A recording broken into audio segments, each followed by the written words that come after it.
আজি ভিডিঅ'টো থাম্বনেল চাই আপোনালোকে গম পাইছে। আজি কিহৰ বিষয়ে কথা পাতিব গৈছোঁ আমি কথা পাতিবলৈ গৈ আছোঁ আজি JNV ৰিজাল্ট আউট হৈছে। ক্লাছ 6ৰ ৰিজাল্ট আউট হৈছে JNVৰ, যিটো টেষ্টৰ নাম হৈছে JNVST 2026 ক্লাছ 6ৰ অফিচিয়েলি ৰিজাল্টটো আউট হৈছে 17 মাৰ্চত।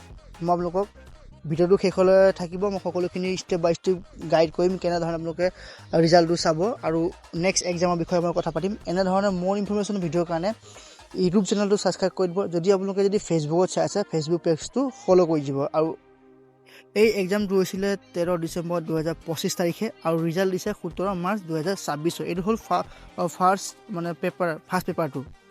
মোবাইল স্ক্ৰীণত আপোনালোকে দেখিব পাৰিছে অফিচিয়েল ৱেবছাইটটো। তাত গৈ আপোনাৰ navodaya.gov.in যাব লাগিব।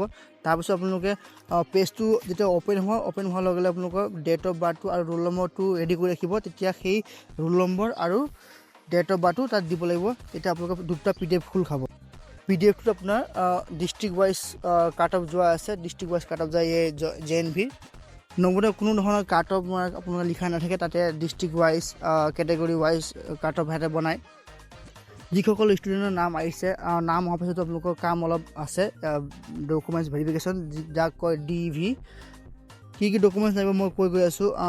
বাৰ্থ চাৰ্টিফিকেট, আপোনাৰ এজ প্ৰুফৰ কাৰণে, ৰেচিডেঞ্চ চাৰ্টিফিকেট ডিষ্ট্ৰিক্ট এথৰিটিৰ পৰা ইছ্যু কৰিব, ৰুৰেল এৰিয়া চাৰ্টিফিকেট, যদি আপুনি ৰুৰেল এৰিয়াৰ পৰা এপ্লাই কৰিছে তেতিয়াহ'লে ৰুৰেল চাৰ্টিফিকেটটো লাগিব, লগতে কাষ্ট চাৰ্টিফিকেটটো লাগিব আপোনালোকৰ, আৰু ষ্টুডেণ্ট চাৰ্টিফিকেট যিটো আপোনাৰ 2 বছৰ পঢ়িছে, ক্লাছ 3, ক্লাছ 4, ক্লাছ 5 ইয়াৰ বিষয়ে এই স্কুলখনে লিখি দিব। লগতে পাছ ফটো আৰু ট্ৰান্সফাৰ চাৰ্টিফিকেট, যদি আপুনি বেলেগ স্কুলৰ পৰা আহিছে JNV তেতিয়াহ'লে ট্ৰান্সফাৰ চাৰ্টিফিকেটটো লাগিব।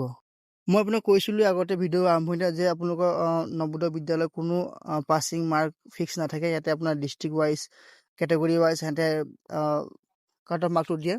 লগতে কৈ দিছোঁ আপোনালোকৰ নেক্সট এক্সাম এপ্ৰিল 11 হ'ব 2026 চনত, যিটো পষ্ট 2 হয়, মানে ফেজ 2 হয়।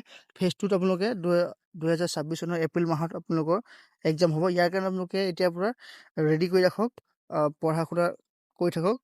যদি আপোনালোকে ৰিজাল্টটো চাবলৈ অসুবিধা পাইছে বা কিবা কাৰণত অসুবিধা হৈছে, টেকনিকেল প্ৰব্লেম, তেতিয়াহ'লে মোক কমেণ্ট কৰি দিয়ক, ৰোল নম্বৰ আৰু ডেট অফ বাৰ্থটো মই আপোনালোকক চাই দিম বা আমাৰ টিমে আপোনাক চাই দিব কেনেধৰণে আপোনাৰ কি ৰিজাল্ট হৈছে। এই এক্সামটো দুটা ফেজত হয়। প্ৰথম ফেজটো আপোনাৰ হৈ গৈছে 2025 চনত, আৰু ছেকেণ্ড ফেজটো হ'ব 2026 চনত 17 এপ্ৰিলৰ পৰা এক্সামটো হ'ব। 11:30 পৰা 1টালৈ আপোনাৰ এক্সামটো হ'ব, আৰু টোটেল মাৰ্ক থাকিব 100 নম্বৰ। ইয়াতে মাৰ্ক আপোনালোকৰ এক্সাম ইয়াতে হ'বৰ কাৰণে বেলেগ ভেকেঞ্চি, GST আছে তেখেতলোকৰ বেলেগ, OBC কাৰণে বেলেগ, সকলোৰ কাৰণে ইয়াতে বেলেগ বেলেগ ভেকেঞ্চি দিয়া হৈছে। সেইটো আপোনালোকে যেতিয়া অফিচিয়েল ৱেবছাইট খুলিব তেতিয়া তাতে আপোনালোকে পাব। যেতিয়া এডমিশ্যন ডকুমেণ্টছ ভেৰিফিকেশ্যনৰ কাৰণে কিছুমান ডকুমেণ্টছ লাগিব, সেই ডকুমেণ্টছখিনি মই আপোনালোকৰ ডিছপ্লেত দি দিছোঁ।